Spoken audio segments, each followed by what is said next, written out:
ሰላም ጤና ይስጥልኝ ከኢትዮጵያ ዜና አገልግሎት የዕለቱን ዜና ይዘን ቀርበናል። በቅድሚያም አርዕስተ ዜናዎቹ የኢትዮጵያን የማንሰራራት ዘመን እውን ለማድረግ የተጀመሩ ተግባራት ተጠናክረው መቀጠል እንዳለባቸው የሕዝብ ተወካዮች ምክር ቤት አፈ ጉባኤ ታገሰ ጫፎ ገለጹ። ኢትዮጵያ የዓለም የጤና ሽፋን የእውቀት ሽግግር ፕሮግራም ከሚተገበርባቸው 8 ሀገራት መካከል አንዷ ሆና ተመረጠች። የማክሮ ኢኮኖሚ ማሻሻያው የውጭ ንግዱን በከፍተኛ ሁኔታ በማነቃቃት ተጠቃሚ እያደረጋቸው መሆኑን በዘርፉ የተሰማሩ ማህበራት ገለጹ። ጥራቱን የጠበቀ ቡና በማልማት ምርትና ምርታማነትን የሚያሳድጉ ተግባራትን በስፋት እያከናወኑ መሆኑን የኦሮሚያና የደቡብ ምዕራብ ኢትዮጵያ ህዝቦች ክልሎች ገለጹ። የሚሉት የዕለቱ ዜናዎቻችን ናቸው። ዜናዎቹን በዝርዝር እንመለከታለን። ከዜናዎቹ ጋር ሀብታሙ አክሊሉ ነኝ። አብራችሁን ቆዩ። የኢትዮጵያን የማንሰራራት ዘመን እውን ለማድረግ የተጀመሩ ተግባራት ተጠናክረው መቀጠል እንዳለባቸው የሕዝብ ተወካዮች ምክር ቤት አፈ ጉባኤ ታገሰ ጫፎ ገለጹ። የ2017 ዓ.ም የአዲስ አበባ የበጎ ፈቃደኞች እውቅናና የሽልማት መርሃ ግብር ተካሂደዋል። የሕዝብ ተወካዮች ምክር ቤት አፈ ጉባኤ ታገሰ ጫፎ በመርሃ ግብሩ ላይ ተገኝተው ባስተላለፉት መልእክት በመላ ሀገሪቱ በጎ ፈቃደኞችን በማስተባበር በሚከናወኑ ተግባራት አበረታች ውጤቶች ተመዝግበዋል። በአዲስ አበባ በጎ ፈቃድ አገልግሎት በዓል እየሆነ መምጣቱን ጠቅሰው በጎ ማድረግ ከሚሰጠው የህሊና እርካታ በተጨማሪ በማህበረሰቡ በመንግስትና በሀገር የሚያስመሰግን መልካም ተግባር መሆኑን ገልጸዋል። በጎ በማድረግና በመስጠት የሚጎድል ነገር የለም ያሉት አፈ ጉባኤው በጎነት በአንድነት መኖር በአንድነት ማደግ ነው ብለዋል። በጎ ፈቃደኝነትን ለማስረጽ በሚደረገው ጥረት ከመንግስት ጎን በመሆን የከተማው ነዋሪዎች፣ ባለሀብቶችና ተቋማት እያበረከቱት ባለው አስተዋጽኦና መልካም እሴት በማስቀጠል ለትውልዱ አርአያ መሆን ችለዋል ነው ያሉት። በጎ ማድረግ በሰው ያስመሰግናል። በጎ ማድረግ በመንግስት እንዳያችሁት በከተማ አስተዳደሩ ያስመሰግናል፣ በአገር ያስመሰግናል። ግን ምስጋናውና እውቅናው ብቻ ሳይሆን በጎ ማድረግ ደግሞ ከፈጣሪ ዘንድ በረከት አለው። በጎ በማድረጋችሁ በመስጠታችሁ የሚጎል ነገር የለም። በአንድነት መኖር፣ ለሀገር መኖር፣ ለወገን መኖር፣ በአንድነት ደግሞ በክብር መሄድ፣ ይሄን በማድረጋችሁ እጅግ በጣም ደስ ብሎናል።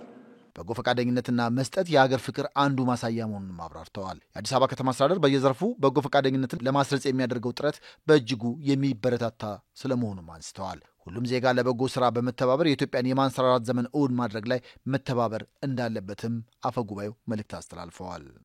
አሁንም ለበጎ ስራ እንተባበር፣ ለበጎ ስራ እጃችን እናበርታ። ይሄ ሲሆን ፈጣሪም ከኛ ጎን ነው። አገራችንም ትቀየራለች፣ ትለወጣለች። የማንሰራራት ዘመናችን ስራችን እውን ይሆናል። እጅ ለእጅ እንያያዝ።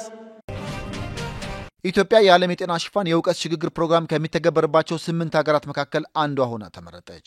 የዓለም አቀፍ የገንዘብ ድርጅት IMF እና የዓለም ባንክ ዓመታዊ ስብሰባ በዋሽንግተን ዲሲ መካሄዱ ይታወሳል። የገንዘብ ሚኒስትር አህመድ ሺዴ ከስብሰባው ጎን ለጎን በዓለም አቀፉ የጤና ስራ የመሪዎች ጥምረት ስብሰባ ላይም ተሳትፈዋል። በመድረኩ የዓለም መሪዎች ጥራቱ የተጠበቀ የጤና አገልግሎት ለሁሉም ተደራሽ የማድረግ ውጥን ያለበት ደረጃም ተገምግመዋል።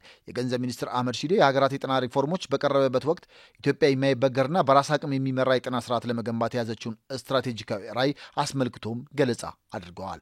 ኢትዮጵያ የመጀመሪያ ደረጃ ጤና አገልግሎት ሽፋንን በከፍተኛ ሁኔታ ማሳደጓንም ገልጸዋል። ለጤናው ዘርፍ ከውጭ የሚደረጉ ድጋፎች መቀነሳቸውን ጨምሮ በዓለም አቀፍ ደረጃ ያሉ መስተጓጎሎች በብሔራዊ ሀብቶች ላይ ጫናውን እያሳደረ እንደሚገኝም አመልክተዋል። ሚኒስትሩ የኢትዮጵያን የጤና ዘርፍ ለመቀየር የተቀመጡ 4 ስትራቴጂካዊ ምሰሶዎችን አስመልክቶም ማብራሪያ ሰጥተዋል። ማህበረሰብ አቀፍ የጤና መድን ሽፋንን ማስፋት፣ ኢትዮጵያን በጤና ደህንነት በቀጠናው መሪ ማድረግ፣ በቀጣይ 3 ዓመታት ውስጥ የጤና ወጪ ውጤታማነትን በ20 በመቶ ማሳደግና በጤናው አገልግሎት አቅርቦት የግሉ ዘርፍ ተሳትፎ ማሳደግ የስትራቴጂው የትኩረት መስኮች መሆናቸውንም አመልክተዋል።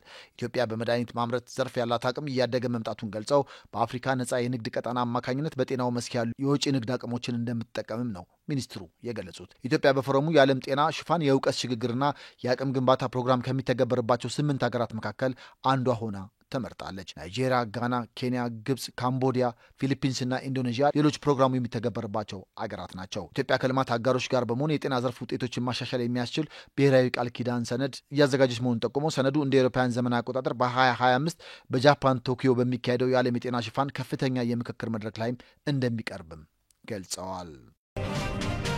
የማክሮ ኢኮኖሚ ማሻሻያው የውጭ ንግዱን በከፍተኛ ሁኔታ በማነቃቃት ተጠቃሚ እያደረጋቸው መሆኑን በዘርፉ የተሰማሩ ማህበራት ገለጹ። ኢትዮጵያ ከሐምሌ 2016 ዓ.ም ጀምሮ ወደ ተሟላ የማክሮ ኢኮኖሚ ማሻሻያ ፖሊሲ ተግባራ መግባቷ ይታወቃል። ገቢራዊ ከተደረገው የተሟላ የማክሮ ኢኮኖሚ ፖሊሲ መካከል የብሔራዊ ባንክ የውጭ ምንዛሬ አስተዳደር ማሻሻያ አንዱ ነው። ማሻሻያው የውጭ ምንዛሬ ስርዓቱን ገበያ መር ማድረጉን ተከትሎ በወጪ ንግድ ላይ የተሰማሩ ባለሀብቶች ተጠቃሚ እያደረጋቸው ይገኛል። ለአብነትም ቡና፣ አበባ፣ ሰሊጥ፣ የቅባት እህሎች፣ አትክልትና ፍራፍሬ በማምረት ለውጭ ገበያ ለሚያቀርቡ አካላት ማሻሻያው ትልቅ እርምጃ ነውም ተብለዋል።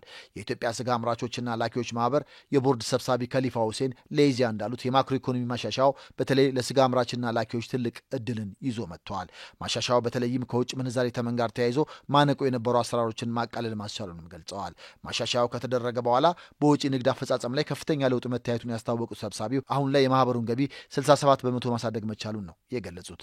በዚህም ባለፉት 3 ወራት 5000 ሜትሪክ ቶን የስጋ ምርት በመላክ ከ27 ሚሊዮን ዶላር በላይ ገቢ መገኘቱንም ጠቅሰዋል።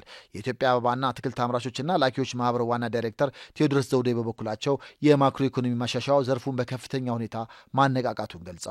ከማሻሻያው በኋላ በአበባ ልማትና ምርቱን ለውጭ ገበያ በማቅረብ ስራ ላይ የተሰማሩ ባለሀብቶች ዘርፉን ለማስፋፋት እድል እንደተፈጠረላቸውም አስታውቀዋል። ሪፎርሙ በተለይም ከሆርቲካልቸር ኢንዱስትሪው በቅሬታ ይነሱ የነበሩ አሳሪ ፖሊሲዎችን ለመቀየር ሰፊ አስተዋጽኦ ማበረከቱንም ገልጸዋል። ማሻሻያው በዓለም አቀፍ ደረጃ ተወዳዳሪ ምርቶችን መላክ የሚያስችል ነው ያሉት አቶ ቴዎድሮስ የተወሰዱት እርምጃዎች ኢንዱስትሪውን ለማሳደግ እያገዙ መሆኑንም ጠቁመዋል። የኢትዮጵያ የተሟላ ማክሮ ኢኮኖሚ ሪፎርም የውጭ ንግድ አፈጻጸሙን ቀጣይነት እንዲኖረው ማድረጉን የንግድና ቀጣናዊ ትስስር ሚኒስትር ዶክተር ካሳሁን ጎፌ ሚኒስቴሩ ከተጠሪ ተቋማት ጋር የ2018 በጀት ዓመት የመጀመሪያ ሩብ ዓመት አፈጻጸም በገመገሙበት ወቅት ተናግረዋል። በበጀት ዓመቱም የመጀመሪያ ሩብ ዓመት ከውጭ ንግድ ከ2.48 ቢሊዮን ዶላር በላይ ገቢ መገኘቱም መግለጻቸውም ይታወሳል። ጥራቱን የጠበቀ ቡና በማልማት ምርትና ምርታማነትን የሚያሳድጉ ተግባራትን በስፋት እያከናወኑ መሆኑን የኦሮሚያና የደቡብ ምዕራብ ኢትዮጵያ ሕዝቦች ክልሎች ገለጹ። በግብርናው ዘርፍ ለሀገሪቱ ምጣኔ ሀብታዊ እድገት ከፍተኛ ሚና እየተጫወተ ከሚገኙት ምርቶች መካከል ቡና ተጠቃሽ ነው። ኢትዮጵያም ቡናን ወደ ውጭ በመላክ ከፍተኛ የሆነ የውጭ ምንዛሬ እንድታገኝ አቅም እየፈጠረ እንደሚገኝ ይታወቃል። የኦሮሚያ ግብርና ቢሮ ምክትል ኃላፊና የቡናና ፍራፍሬ ልማት ዘርፍ ኃላፊ መሐመድ ሳኒ በክልሉ የቡና ምርት የማምረት ስራ በስፋት እየተከናወነ እንደሚገኝ ተናግረዋል። ቡና ለሀገሪቱ ልማት የሚኖረውን አበርክቶ በአግባቡ ለመጠቀም የቡና ምርትና ምርታማነትን የሚያሳድጉ በርካታ ስራዎች እየተከናወኑ እንደሚገኝም ገልጸዋል። በጣም ያረጀ የቡና ተክልን በአዲስ በመተካት የቡና አመራረትን የሚያግዙ ቴክኖሎጂዎችን ጥቅም ላይ በማዋል ተመራጭ የሆኑ የቡና ችግኞችን ለአርሶ አደሩ ማከፋፈልን ጨምሮ ሌሎች ስራዎችን እያከናወኑ መሆኑን ተናግረዋል። የደቡብ ምዕራብ ኢትዮጵያ ሕዝቦች ክልል የቡናና ሻይ ባለስልጣን የቡናና ሻይ ልማት ከፍተኛ ባለሙያ አቶ ካሳሁን ታዬ በበኩላቸው በክልሉ በቡናው ዘርፍ የሚሰሩ ስራዎችን ውጤታማ ለማድረግ ለቡና አመራረት ሂደት ተገቢውን እንክብካቤ እንዲያገኙ እየተደረገ መሆኑን ተናግረዋል። እየተከናወኑ ካሉ ተግባራት ውስጥም ምርት የማይሰጡ ቡናዎችን በሌላ የመተካት ምርጥ የሆኑ የቡና ዝርያዎችን ከምርምር ተቋማት በማምጣት ለአርሶ አደሮች እንዲደርስ እየተደረገ መሆኑን ገልጸዋል። በተጨማሪም በስፋት የቡና ችግኞች እንዲፈሉ በማድረግ ለተጠቃሚዎች እየቀረበ መሆኑንም ተናግረዋል። ዜናው አበቃ። ከዜናው ጋር አብተማክኝ ነበርኩኝ። ሰላም።